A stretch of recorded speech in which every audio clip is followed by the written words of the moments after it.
guys, Casey here from the Efficient Classroom. I'm here to talk about one of my favorite classroom efficiency tips. And more than that, just learning and learner engagement strategies. And most of you are using these already. But I would like to talk to you about a recent upgrade I've made to mine and see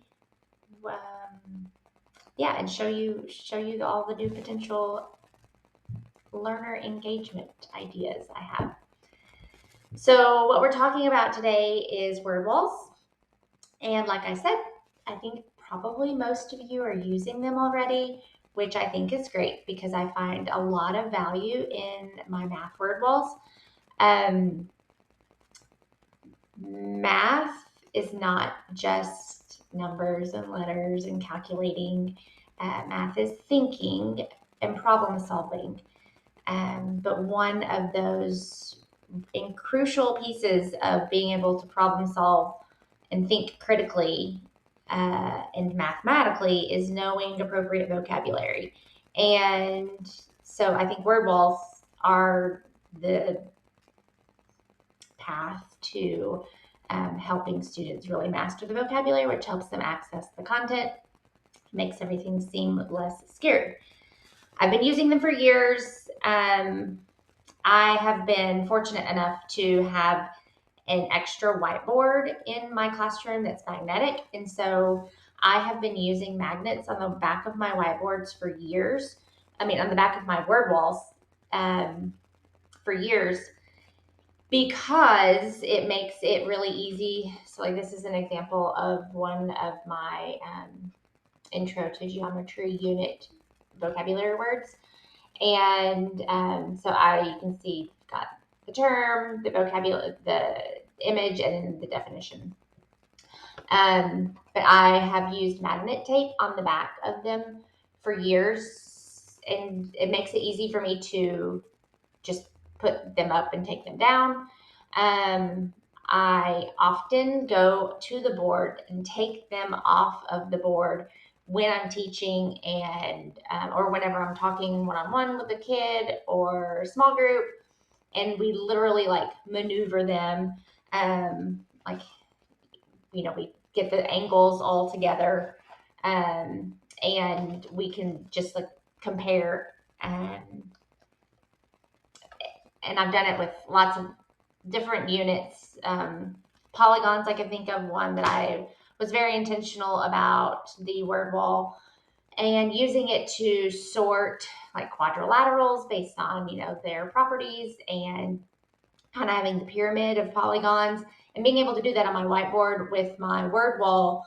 And it just made it more accessible for the kids and more interactive. I used it and pulled them off, and so the kids would go up and use it and pull them off, which is the idea. We want the kids to be using the word wall for their understanding, and so that's one way that I've been able to do it. Additionally, one strategy that I'll talk about quickly, because I've talked about it in other videos too, is what I do with these when I'm done with the current unit. I take them off of the whiteboard at the back in like the main space where we access this unit's learning vocabulary, and I take them off and I stick them to the ceiling on the metal strips that go between our panels on the ceiling. I have been able to do that for years and years and years, and I've never had a fire chief flag me for a fire code violation. I know that some schools are not allowed to put anything on the ceiling, and so I apologize for that. I hate that because the ceiling is such an unused space with full of potential for learning, and I liked having them on the ceiling. It was out of direct line of sight, out of direct view, but the kids knew that they were all up there, so that if they needed to refer to a term that they had learned prior to the current unit, they could look at the ceiling, and it just gave me an opportunity to maximize my classroom space. So if you can do that, I highly suggest doing that. But anyways, to today's activity or topic. I have, like I said, been trying, kind of just out of natural teaching, used my word walls interactively, and was thinking about how I could make them even more engaging for my students. And I thought about, instead of putting them all onto one card like this, which is great and helpful, I thought about, why don't I just split up the three pieces that I've got on the card? And so that's what I've been doing, is updating my word wall to be more like a card sort, but still function like a word wall. And so they're basically, when they're put together, they're basically the same size as what my cards on my word walls were, um, but now they're able to be cut easily into three parts. And so the kids could, the possibilities of this are so endless, and I'm so excited about it. They can, you could pass out different parts, to different terms across throughout the room, and everybody gets a different card, and then they have to go match up with the other pieces of their vocabulary term. And they could do that. You could have, a stack of them that you give to a group of students, and they've got to sort it like a card sort. And then, of course, you could do the trick with the magnet tape. And this is just what I use. I just ordered this off of Amazon. And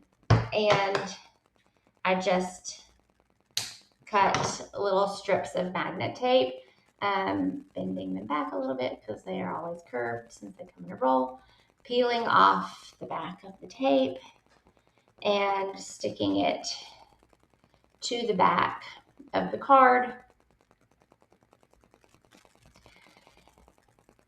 And then you can stick these to your whiteboard, not stick them, but attach them to your whiteboard. And you could disarrange them on your board and let students come and sort them visually on the magnetic board up there. You could also, if you don't have a whiteboard, an extra one for your word wall, you could just use push pins on a bulletin board and do the same thing, or attach fabric and then have Velcro spots and put Velcro on the back of these. Anyways, the whole point is that students are interacting and matching the term with the definition, with the visual example of the terms. Of they're really connecting what is happening with the terms and able to use them in problems. I've been working on, in my store, I've got 7th grade word walls, I've got Algebra 1 word walls, and I've got geometry word walls. I have updated the 7th grade ones. I've updated the Algebra 1 ones, and I'm currently finishing the geometry ones. I will link that below so that you can go check them out. But I'm just super excited about, it's just a simple thing. Instead of them being on one word wall card, there's three. And then I'm also updating everything with the Spanish term here too. So there's that. I think this is great for like small groups interventions, like pulling kids up. You can laminate them or not. These are not laminated. These are, depending on what your immediate use for them. Long term, definitely cardstock and laminate. They can be printed on colored paper or not, or you could do like a full unit on one color, so that it's cohesive and the kids know that this unit is this color. But B, also, if they're trying to match cards, it doesn't basically tell them the answers. Or if you'd like for it to be strategic, or not strategic, but scaffolded for them, and kind of give them a hint, like, Oh, if I'm looking for the term for origin, I know that I'm going to need a yellow match. So lots of options for how you want to implement it. But so exciting for students to interact more with their learning. Any opportunity that we can give kids a chance to be involved in it as opposed to being told it or just writing it down or copying definitions from the board or from a website.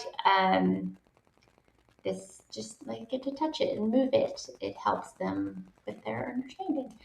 So I'm super excited about the math word walls and the updates to this. And I hope you are too. If you have any more ideas for me, shoot them to me because I would love to hear even more. And, think about more ways that we can help students learn and access their math content. All right. Have a wonderful day, guys. Bye.